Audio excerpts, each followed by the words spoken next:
أما بعد أعوذ بالله من الشيطان الرجيم بسم الله الرحمن الرحيم ولا تهنوا ولا تحزنوا وأنتم الأعلون إن كنتم مؤمنين صدق الله العظيم قال النبي صلى الله عليه وسلم جددوا إيمانكم بقول لا إله إلا الله أو كما قال عليه الصلاة والسلام اللهم صل على سيدنا محمد وعلى آل سيدنا محمد وبارك وسلم۔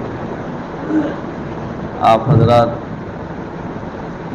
ماشاءاللہ مغرب کے بعد سے بڑے عقیدت سے محبت سے بیٹھے ہیں اور دین کی بات مسلسل سن رہے ہیں آپ لوگ۔ بڑے اچھے انداز سے مفتی طاہر صاحب نے بھی کچھ دین کی بات سنائی، پھر حضرت مولانا ابو داؤد صاحب اپنے نرالے انداز سے آپ حضرات کو دین کی بات پہنچا رہے تھے، سن رہے تھے ماشاءاللہ۔ اسی طرح مسجدوں میں چھوٹا چھوٹا اجتماع بہت فائدہ مند ہوتا ہے۔ مسجد میں جو لوگ آتے ہیں وہ لوگ اطمینان سے سکون سے بیٹھ کے سنتے ہیں اور کہنے والے کا ذہن کھلتا ہے، بات سناتے جاتے ہیں۔ میرے محترم بھائیوں، دین کی بات جو ہے ہماری ضرورت کی چیز ہے، یاد رکھیں۔ دینی بات کے بغیر ہمارا اسلامی اور مومنانہ زندگی گزارنا مشکل ہے۔ عام طور پر ہمارا ذہن یہ بنا ہے کہ ہم بہت جانتے ہیں، بالکل اس کا الٹا ہے۔ بڑے بڑے لوگ جو رات دن علم کی تلاش اور جستجو میں لگے رہتے ہیں، وہ بھی یہی کہتے ہیں کہ ہم بھی پوری طریقے سے اس کا حق نہیں ادا کر سکے، اور سارے علوم کو حاصل کرنا تو ویسے ہی مشکل ہے، بے طرح سمندر ہے۔ لیکن اتنا دین کی بات جاننا، جتنا معلومات حاصل کر کے ہم کو ایک اسلامی زندگی گزارنا، مومنانہ زندگی گزارنا آسان ہو، ہر ایک مرد عورت پر ضروری اور فرض۔ اب ایک نشست میں تو ہم حاصل نہیں کر سکتے، برسوں لگ جاتا ہے علماء کرام کو حاصل کرتے کرتے۔ اس کا بہترین طریقہ قرآن پاک میں اللہ تبارک و تعالیٰ نے ارشاد فرما دیا کہ جب تم کو حاجت ہو، ضرورت ہو، میں یہ مشورہ دیتا ہوں اکثر ہمارے ساتھیوں کو کہ بھائی متقی پرہیزگار اہل علم علماء کرام سے ہمیشہ رابطے میں رہو۔ کوئی بھی معاملہ پیش آئے، اپنے گھر کا ہو، کاروبار کا ہو اور محلے کا ہو، مشورہ لے لو۔ ہم بیمار ہوتے ہیں تو ڈاکٹر سے علاج کرتے ہیں، اور علاج کرنے کے لیے ماہر سے ماہر ڈاکٹر تلاش کرتے ہیں۔ پیسہ جتنا لگ جائے پرواہ نہیں۔ بچے اگر حیثیت والے ہیں وہ کہتے ہیں کچھ بھی ہو جائے، اچھے سے اچھا نرسنگ ہوم، اچھے سے اچھا ماہر ڈاکٹر تلاش کر کے اس کے پاس۔ ماہر ڈاکٹر کیسے بنتے ہیں؟ پڑھتے تو سبھی ڈاکٹر ہیں، جن کے پاس مریض بہت زیادہ آتے رہتے ہیں اور تجربے کی دنیا سے بہت زیادہ جو گزرتے ہیں، وہ ہاتھ رکھتے ہی مریض کو دیکھتے ہی پہچان لیتے ہیں کہ یہ مرض ہے اس کے اندر۔ علاج کرنا آسان ہوتا ہے۔ اور پھر عام طور پر آج کل بیماری عام ہے، شاید باید کوئی آدمی صحت مند ملے۔ میرے معلومات میں ایک حجن تھی ہمارے ساتھ گئی تھی حج میں، صحت مند تھی بہت۔ وہ کہتی تھی حضرت میں ابھی تک زندگی میں کوئی دوا کھائی نہیں، نہ مجھے پریشر ہے، نہ شوگر ہے، نہ کوئی اور بیماری ہے۔ سب وقتی طور پر بخار وخار کبھی ہو جاتا ہے، لیکن چند دنوں پہلے ان کے یہاں جانا ہوا، ان کے دعوت پر، کہہ رہی کہ ابھی میں بھی مختلف قسم کے امراض میں گر گئی۔ کیا کہتے ہیں، ایک صاحب بیمار ہوئے تھے، ان کی عیادت کے لیے جانا ہوا، کہنے لگے فلاں چیز اگر میں پہلے جان لیا رہتا، پریشر میرا ہائی ہو گیا تھا تو میں ایسا ڈاکٹر کے پاس چلا گیا تھا، ویسا ہو گیا رہتا۔ یہ ہمارا وہم و گمان ہے میرے پاس۔ اللہ تعالیٰ نے جو نظام بنایا ہے جسم کے اندر، تمام چیزیں ہیں، اعضائے رئیسہ ہیں، دل ہے، دماغ ہے اور جگر ہے، سب چیزیں ہیں، ان کا سب وقت مقرر ہے۔ آہستہ آہستہ وہ چیزیں کمزور ہوتے جاتی ہیں، تدبیریں ہزار کر لو، موت کا وقت مقرر ہے، آ کر ہی رہے گا۔ البتہ ہم کو علاج کرنا ہے، لیکن علاج کے لیے ایسا بھاگنا، ہم یہ سمجھیں کہ ڈاکٹر ہماری زندگی کو بچا لے گا۔ ڈاکٹر خود کہتا ہے، مسلمان ہے تو کہتا ہے اوپر والے کو پکارو، اور غیر مسلم ہے تو اور کسی کا نام لیتا ہے، اس کو بلاؤ، ہم تو تدبیر جتنی کرنی تھی ہم کر لیے۔ ایک صاحب میرے پہچان کے تعلق والے تھے، کہنے لگے ان کو قلب کی کمر تھا، ہارٹ کی بھی پریشانی تھی، اور عمر ہو گیا تھا، بچے حیثیت والے تھے، کماتے تھے، تو ڈاکٹر کے پاس لے گئے، کئی اچھے ڈاکٹر کے پاس، لوگ مشورہ دیا ابھی آپریشن کرانا ٹھیک نہیں ہے، کہ دوے سے چلتے رہیں، یہ عمر اس عمر کو پہنچ گئے ہیں جب آپریشن کرانے سے بچنا مشکل ہے ان کا۔ لیکن ایک عجیب لالچ ہوتی ہے انسان کو، جسے کہتے ہیں طول عمل، اور وقت مل جاتا، یہ کرتا وہ کرتا وہ کرتا، لیکن وقت تو مقرر ہے اللہ تعالیٰ کے یہاں اس کا۔ اب وہ اس انداز سے کہے کہ بچے سمجھے کہ ابا سمجھتے ہیں کہ ہم لوگ پیسہ خرچ کرنے سے پیچھے ہٹتے ہیں۔ ایک اور ڈاکٹر کے پاس لے گئے، وہ دیکھا کہ معلوم ہوتا ہے کہ یہ پیسے والے ہیں اور ان کو آپریشن کرانا ہی ہے، تو کہا کہ ہاں ہم کر دیں گے، اللہ گواہ۔ ڈاکٹر کو آج کل پیکیج ہوتا ہے بیماری کا، ہارٹ آپریشن اتنا لاکھ، فلاں آپریشن اتنا لاکھ، سب پیسہ پہلے بھر دینا پڑتا ہے۔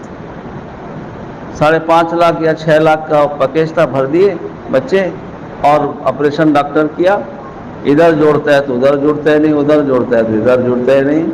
انا للہ و انا الیہ راجعون۔ بچے وہیں سے روتے دھوتے میرے پاس فون کیے کہ دعا کر دیجئے، ابھی تک ابا کا معاملہ اسی طرح ہے، ابھی تک ڈاکٹر کچھ خبر بھی نہیں کہہ رہے ہیں۔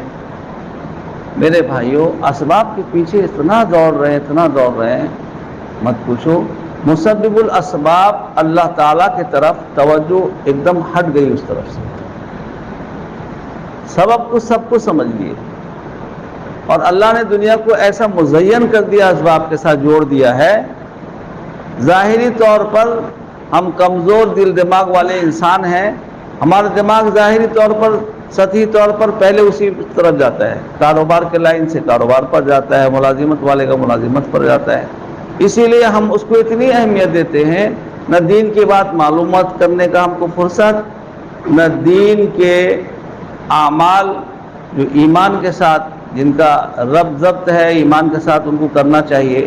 ایمان جب آیا تو اس کا تقاضا ہے، اس کا تقاضا یہ ہے کہ ایمان کے بعد آدمی نماز قائم کرے، رمضان کا مہینہ آئے تو روزہ رکھے، اور مال اللہ دے تو حساب سے اس کا سال پورا ہو جائے تو زکوٰۃ نکالے، اور استطاعت ہو جائے تو حج بیت اللہ کرے۔ نماز پڑھنے کے لیے مسائل کی ضرورت ہے، زکوٰۃ کے لیے مسائل کی ضرورت ہے، اور حج کے لیے بھی مسائل کی ضرورت ہے۔ یہ معلومات ہمارے پاس ہے نہیں، ہم سمجھتے ہیں بہت جانتے ہیں، یہاں تک کہ ایمان بھی بہت لطیف اور باریک چیز ہے، اس کی حفاظت بھی ہم سے بہت مشکل ہے۔ اسی لیے آقا محمد مصطفیٰ صلی اللہ علیہ وسلم نے فرمایا کہ دیکھو تم اپنے ایمان کو تازہ کیا کرو۔ صحابہ رضی اللہ عنہ سے رسول اللہ کس طرح تازہ کریں؟ وہ عرب زبان تھے، ان کی زبان عربی تھی، سمجھتے تھے، ہم تو عجمی ہیں، کچھ بھی نہیں سمجھتے، کیسے ہم ایمان کو تازہ کریں؟ کون سا کام کرنے سے ایمان تازہ ہوگا؟ آقا نے فرمایا کہ تم اپنے ایمان کو لا الہ الا اللہ کے ذریعے تازہ کیا کرو، یعنی اللہ ایک اکیلا ہے، اس کے علاوہ اور کوئی نہیں، ساری تدبیریں فیل ہیں اللہ کی تدبیر کے سامنے۔ اللہ چاہے تو سب کچھ مسئلہ حل ہو سکتا ہے، اللہ نہ چاہے تو کوئی مسئلہ نہیں حل ہو سکتا. پوری دنیا مل کر اگر ہمیں نفع پہنچانی چاہے نہیں پہنچا سکتی. پوری دنیا مل کر اگر نقصان پہنچانا چاہے نہیں پہنچا سکتی. یقین بنے گا کیسے ہمارا؟ اسی کا نام تو ایمان ہے. یہ جڑواں بھائی ہیں یقین اور ایمان. ہم میں سے کسی نے قبر کے اندر کے منظر کو نہیں دیکھا. ہم میں سے کسی نے جہنم کو نہیں دیکھا. ہم میں سے کسی نے جنت کے منظر کو نہیں دیکھا.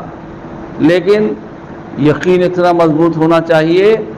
حضرت عمر فاروق رضی اللہ تعالیٰ عنہ فرماتے ہیں کہ بن دیکھے جنت اور جہنم اور حشر کا معاملہ میرا اتنا یقین مضبوط ہے جیسے دن میں کوئی سورج دیکھتا ہے اس کو کوئی جھٹلا نہیں سکتا تو مجھے بھی کوئی جھٹلا نہیں سکتا. اتنا مضبوط یقین ہے.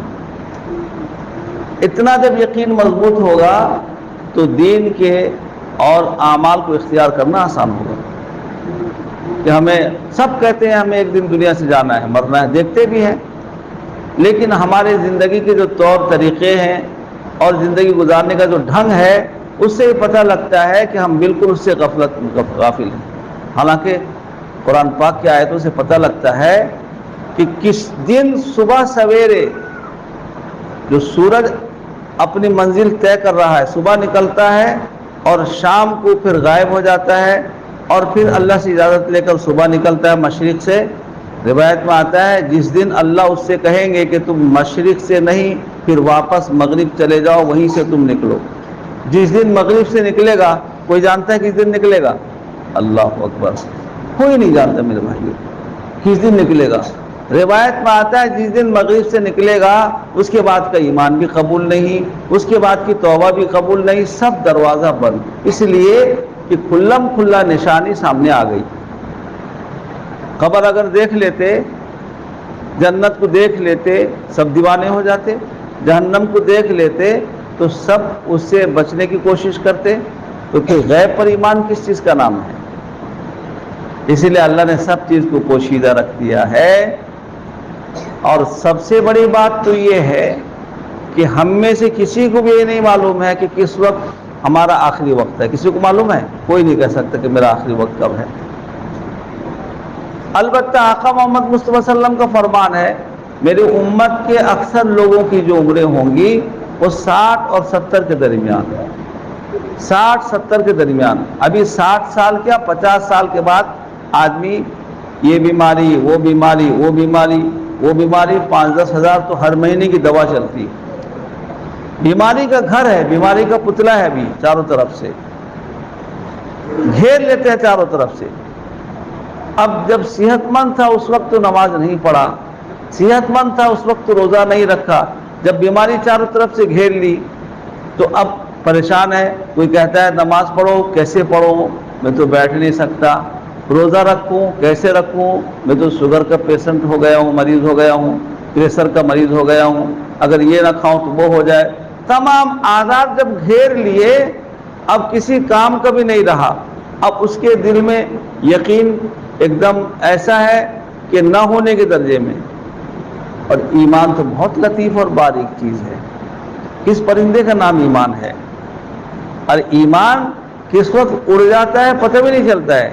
نام ہمارا ہے, کھول رکھا ہوا ہے, اندر سے غائب. میرے محترم بھائیوں, اللہ تعالی ہمیں یہ فرماتے ہیں کہ تم بزدل مت بنو. بزدلی ایمان کی کمزوری کی علامت ہے. بزدل وہی آدمی ہوتا ہے جس کے سامنے نہ قبر کا منظر ہوتا ہے نہ حشر کا منظر ہوتا ہے, ورنہ وہ کہتا کہ فزت برب الکعبہ, جنت اس کے سامنے نظر آتی. یقین اتنا مضبوط ہوتا ہے اس کا. بزدل نہیں ہوگا مومن مسلمان کبھی. بزدلی کے ساتھ بخل بھی آتا ہے اس کو. سوچتا ہے کہ مال خرچ کروں گا تو مال چلا جائے گا تو میرا کیا حال ہوگا. بزدل نہیں ہوتا. اللہ کہتے ہیں کہ تم بزدل مت بنو, اور یاد رکھ لو تم غم زدہ بھی مت ہو. غم کہتے ہیں مافات پر, مافات یعنی گزرے ہوئے حالات پر آدمی غم کرے. یہ ایسا ہو گیا, وہ فلاں ہو گیا, یہ نقصان ہو گیا، وہ نقصان ہو گیا، فلاں ہو گیا، جو ہونا تھا ہو گیا۔ اب آگے کیا ہونا ہے وہ تو اللہ جانتے ہیں، میں بھی نہیں جانتا، کوئی بھی نہیں جانتا کیا ہونا ہے۔ جو ہمارے اختیار میں نہیں اس کے پیچھے ہم کو نہیں پڑنا چاہیے۔ اللہ کہتے ہیں کہ اگر تمہارے اندر یہ صفات پیدا ہو جائیں گے، اور یہ صفات پیدا اسی وقت ہوں گے جب تمہارے پاس ایمان کامل ہوگا۔ یہ ایک دوسرے کے ساتھ سب جڑے ہوئے ہیں، اور ایمان کو کامل مضبوط بنانے کے لیے ایمان والوں کے ساتھ اٹھنا بیٹھنا، ماحول کو اچھا بنانا، ایک دو آدمی کے بن جانے سے مسئلہ نہیں حل ہوگا۔ پورے ماحول کو ایسا بناؤ، اللہ کا جو فیصلہ اترتا ہے وہ اکثریت پر اترتا ہے، اور ایمان کے ساتھ اعمال صالحہ کرنے سے تب اترتا ہے اللہ کا فیصلہ۔ اگر ایمان کے ساتھ اعمال صالحہ نہیں ہے، آدمی کے اعمال گڑبڑ ہے، آقا فرماتے ہیں اعمالکم امالکم۔ ایک بزرگ کہتے ہیں کہ میرے دل میں اللہ نے القاء کیا کہ دیکھو میرے بندوں کو، جب ان کے پیٹ میں درد ہوتا ہے تو میری شکایت، سر میں درد ہوتا ہے تو میری شکایت، کوئی معاملہ آ گیا تو میری شکایت، ہر جگہ میری شکوہ شکایت یہ کرتے پھرتا ہے انسان، اس کو کوئی کل چین نہیں۔ گرمی ہو تو یہ پریشان، سردی ہو تو یہ پریشان، بارش ہو تو یہ پریشان، اور سب اس کی ضرورت کی چیز ہے، کوئی کل اسے چین نہیں ہے۔ لیکن میرا بندہ کبھی یہ نہیں دیکھتا کہ صبح و شام میرے رب، میرے خالق و مالک کے سامنے میرے اعمال کیسے جا رہے ہیں، جھوٹ میرے نام اعمال میں کتنے ہیں، غیبت کتنے ہیں، چغلی کتنے ہیں، حسد کی برائی کتنی ہے، جتنی برائیاں سب ہمارے اندر آ گئی۔ آج دنیا مسلمان کو بدنما بدشکل روپ میں پیش کر رہی ہے، اور ہم ان کی تصدیق کر رہے ہیں۔ سود ہم کھا لیتے ہیں، دغا بازی ہم کر دیتے ہیں، خیانت ہمارے پاس، وعدہ خلافی ہمارے پاس، یہ سب ایمان سے الگ چیز ہے۔ ایمان اگر ہے تو میرے بھائیوں، امانت داری، دیانت داری، سچائی، صداقت، آقا فرماتے ہیں محمد مصطفیٰ صلی اللہ علیہ وسلم، جو ایسا تعدیل و سلوک ہو، دیانت دار ہو، امانت دار ہو، سچائی کا راستہ اختیار کرتا ہے، وہ جب مرے گا اس دنیا سے جائے گا، ظاہر بات ہے نماز تو پڑھتے ہی ہوگا، وہ نماز بغیر پڑھے معاملہ بہت مشکل ہے۔ نماز جو مسلسل چھوڑتا ہے اس کا ایمان بھی خطرے میں ہے، نماز جو مسلسل چھوڑتا ہے ایمان خطرے میں ہے، نشے میں اکثر جو رہتا ہے اس کا بھی ایمان خطرے میں ہے۔ شراب کا نشہ آج کل کیا ایک نکلا ہے، اکثر نوجوان اس میں مبتلا ہیں، اور میں تو یہ کہتا ہوں میرے بھائیوں، اس وقت موبائل سب سے بڑی وبائی بیماری ہے، اتنی خطرناک وبائی بیماری جس کا ہم تصور نہیں کر سکتے۔ ہماری نسل، ہماری اولاد، ہماری نسل اس کی وجہ سے غلط استعمال کر کے ایسی برباد ہو رہی ہے کہ کسی مصرف کے کام کی صحت بھی بگاڑتے ہیں، وقت بھی خراب کرتے ہیں، دل دماغ بھی پراگندہ کرتے ہیں۔ آگے چل کر یاد رکھ لو، اللہ ہم کو وہ دن نہ دکھائے، یہ جوان کہیں گے کہ نماز کیا چیز، روزہ کیا چیز، ایمان کیا چیز، سب سے بیگانہ ہوتے ہیں۔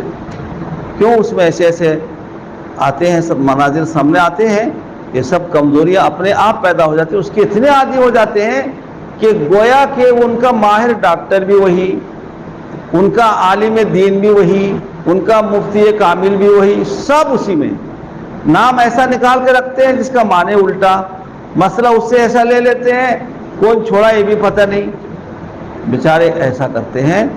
میرے بھائیوں، آقا محمد مصطفیٰ صلی اللہ علیہ وسلم نے فرمایا جس سے دین سیکھتے ہو، دیکھو کس سے دین سیکھتے ہو، کوئی عالم دین جو باسند عالم دین ہو، کسی عالم سے پڑھا ہو، مستند ہو، کسی اچھے ادارے سے تعلیم یافتہ ہو، ایسے عالم دین سے مسئلہ پوچھو۔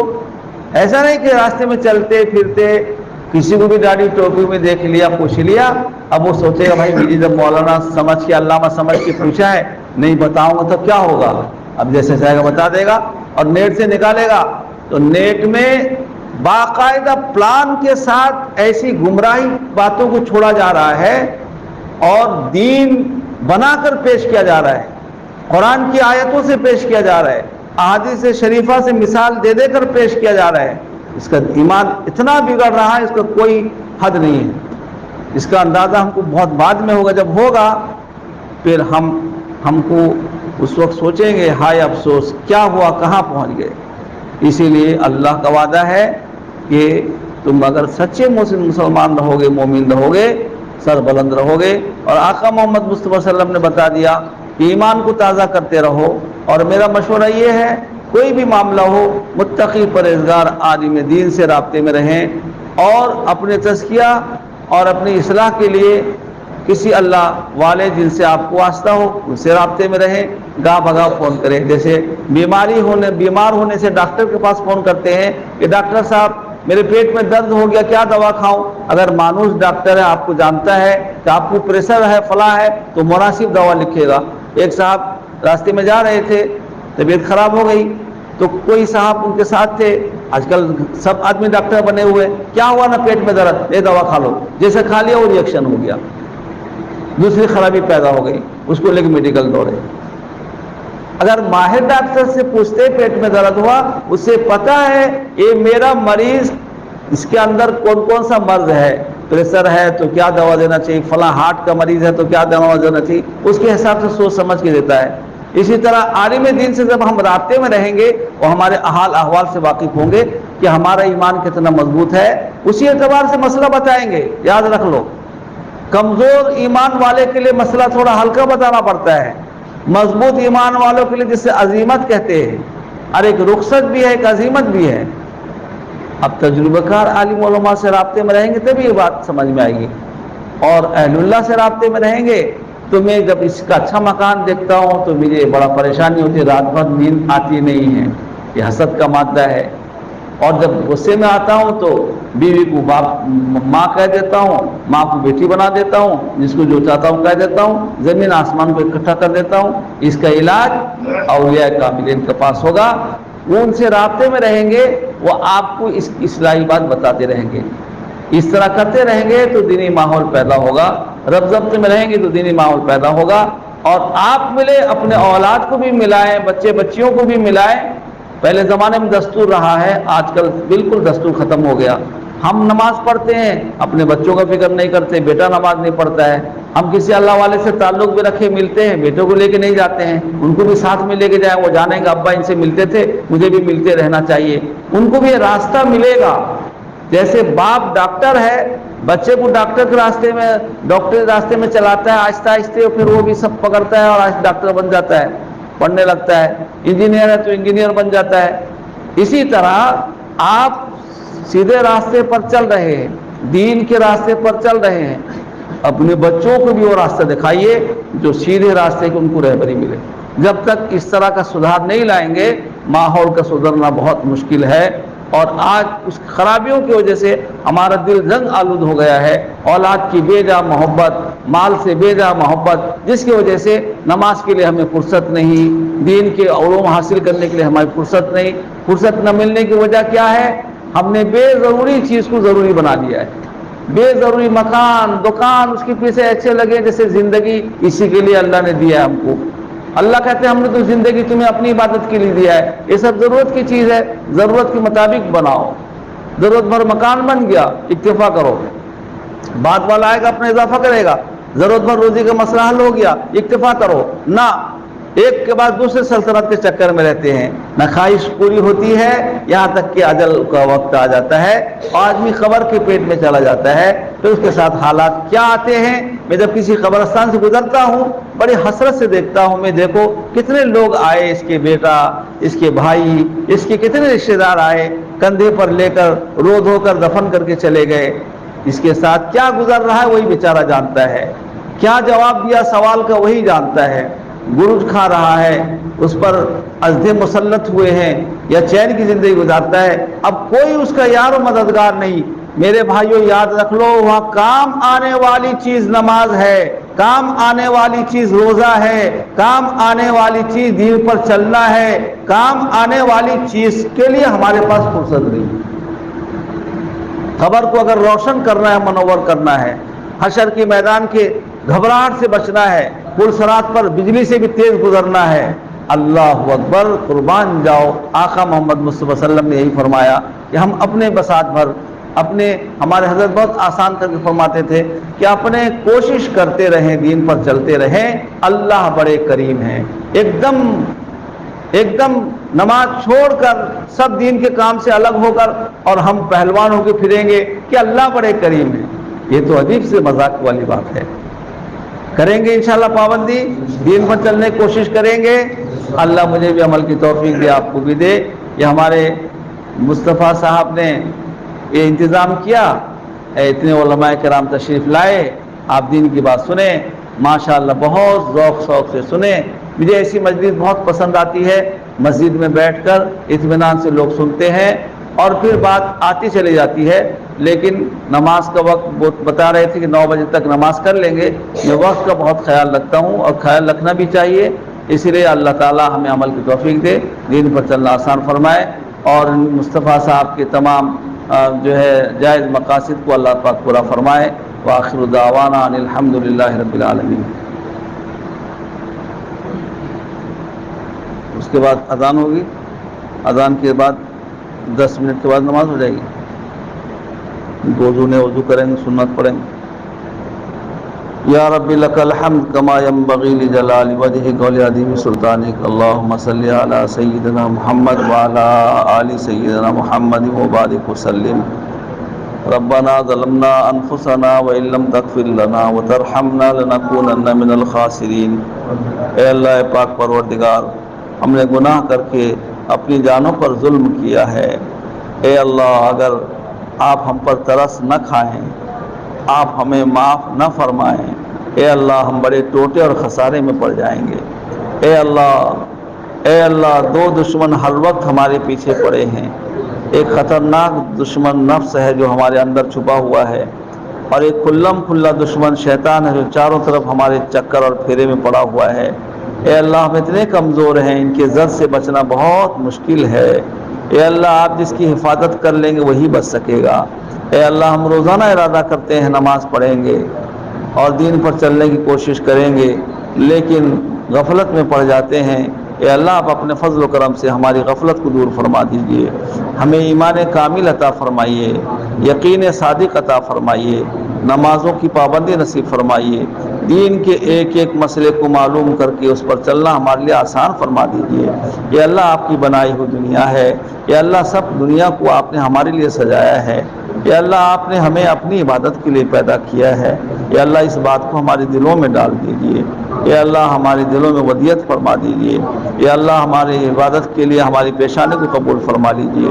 اے پاک پروردگار، اتنے لوگ آئے ہیں، سب آپ کی محبت میں آئے ہیں، اے اللہ عقیدت سے آئے ہیں، ان کے ساتھ بہت سارے حالات ہیں، کوئی بیماری ہے، بیمار ہے، اے اللہ اس کو صحت عافیت عطا فرمائیے، کوئی پریشان حال کوئی پریشانی کو دور فرمائیے، اے اللہ جن کے گھر میں بچے بچیاں جوان بیٹھے مناسب رشتہ ناتا نصیب فرمائیے، جو بے روزگار ان کو برکت وسعت والی حلال روزی عطا فرمائیے، اے اللہ اپنا عشق و محبت ہمیں عطا فرمائیے، اپنا صحیح اور قوی تعلق عطا فرمائیے، اے اللہ اپنے نبی صلی اللہ علیہ وسلم کی اتباع الفت نصیب فرمائیے، یا اللہ اس مجلس کو قبول فرما لیجیے، ہمارے لیے مغفرت کا سامان بنا دیجیے، نجات کا سامان بنا دیجیے، اے اللہ جتنا دن ہم دنیا میں زندہ رہیں، اے اللہ دین پر چلنے والا بنا دیجیے، یا اللہ جتنے وقت گزر گئے، اے اللہ غفلت میں گزر گئے، اے اللہ اس کو معاف فرما دیجیے، اے اللہ معاف فرما دیجیے، اے اللہ آپ معاف فرما دیں گے ہمارا مسئلہ حل ہو جائے گا۔ اے پاک پروردگار آپ معاف فرما دیجیے، آپ معافی کو پسند فرماتے ہیں، اے اللہ آپ معافی کو پسند فرماتے ہیں، توبے سے بہت خوش ہوتے ہیں، ہم سب توبہ کرتے ہیں اپنے گناہوں سے، آپ اپنے فضل و کرم سے معاف فرما دیجیے۔ ہم پورے امت محمدیہ صلی اللہ علیہ وسلم کی طرف سے اے اللہ مغفرت طلب کرتے ہیں، اے اللہ سب کو معاف فرما دیجیے، اے اللہ آپ ہم سے راضی ہو جائیے، اے اللہ آپ ناراض ہو گئے ہیں ہماری بد اعمالی کی وجہ سے ہو گئے ہیں، یا اللہ ہمیں اچھے اعمال کرنے والا بنا دیجیے اور ہم پر راضی ہو جائیے، اے اللہ ہم سے راضی ہو جائیے، حالات کو سازگار فرما دیجیے، حالات کو اے اللہ امن و امان والا بنا دیجئے، ایمان والے جہاں جہاں آباد ہیں جان کی مال کی عزت و آبرو ایمان کی حفاظت فرمائیے۔ اے اللہ اپنے فضل و کرم کا معاملہ فرما دیجئے، تمام دینی کام کرنے والوں کو مل جل کر کام کرنے کی توفیق عطا فرمائیے، اختلاف کو اتفاق سے بدل دیجئے، توڑ کو جوڑ سے بدل دیجئے۔ اے اللہ امت کی حفاظت فرما لیجئے، ہر طرف سے مدد و نصرت فرمائیے۔ اے اللہ آپ کے حبیب محمد مصطفیٰ صلی اللہ علیہ وسلم سے آپ نے وعدہ کیا ہے جب تک آپ کے امتی توبہ کرتے رہیں گے میں عذاب مسلط نہیں کروں گا۔ اے اللہ ہم سب کے طرف سے توبہ کرتے ہیں، معافی مانگتے ہیں۔ اے اللہ ہم سب پر ترس کھا جائیے، اپنے نبی کی برکت سے ترس کھا جائیے، کرم فرما دیجئے، رحم فرما دیجئے۔